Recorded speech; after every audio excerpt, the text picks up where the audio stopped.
Halo Sobat Bawaslu, udah tahu kan kalau Bawaslu merupakan lembaga penyelenggara pemilu yang bertugas mengawasi penyelenggaraan pemilu di seluruh wilayah Republik Indonesia.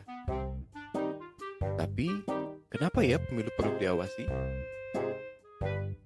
Sederhananya, ada dua alasan mengapa pemilu itu harus diawasi. Pertama, guna mewujudkan pemilihan umum yang memiliki integritas dan kredibilitas yang berasaskan langsung, umum, bebas, rahasia, jujur, adil, dan demokratis. Yang kedua adalah untuk mewujudkan terselenggaranya tahapan pencalonan secara demokratis, berkualitas, tepat prosedur, dan mewujudkan integritas penyelenggaraan pemilu, Sobat. Jika tidak diawasi, gimana ya? Jangan sampai deh, ngeri bos. Akan ada banyak pelanggaran yang terjadi. Selain itu, tindak pidana juga akan ikut meningkat. Ngomong-ngomong pelanggaran, udah pada tahu belum jenis pelanggaran pemilu? Ada 4 jenis pelanggaran pemilu.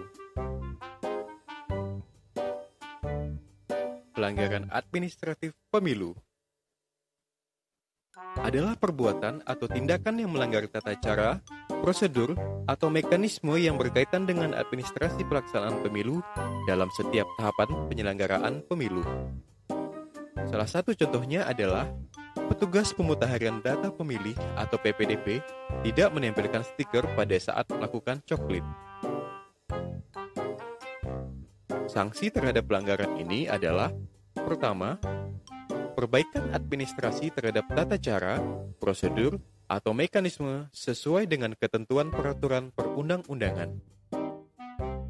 Yang kedua adalah teguran tertulis.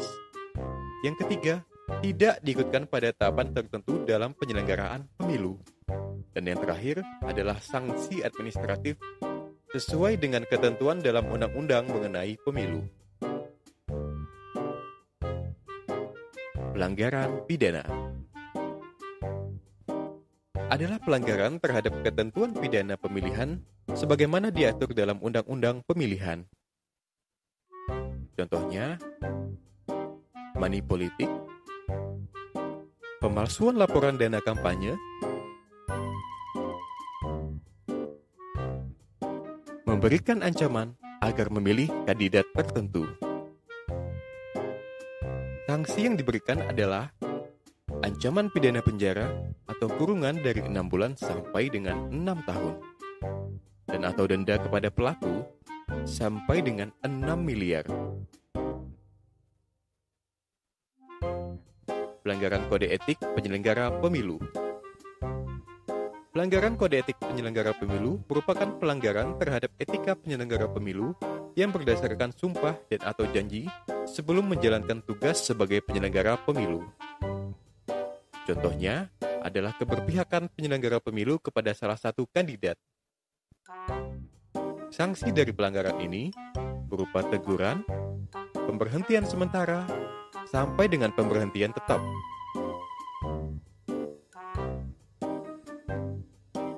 Pelanggaran hukum lainnya adalah pelanggaran terhadap ketentuan hukum lainnya yang terjadi dalam tahapan pemilihan. Salah satu contohnya adalah pelanggaran netralitas ASN.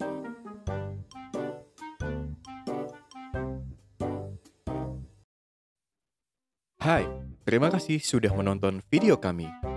Jangan lupa like dan share. Follow juga kami di Instagram dan Facebook.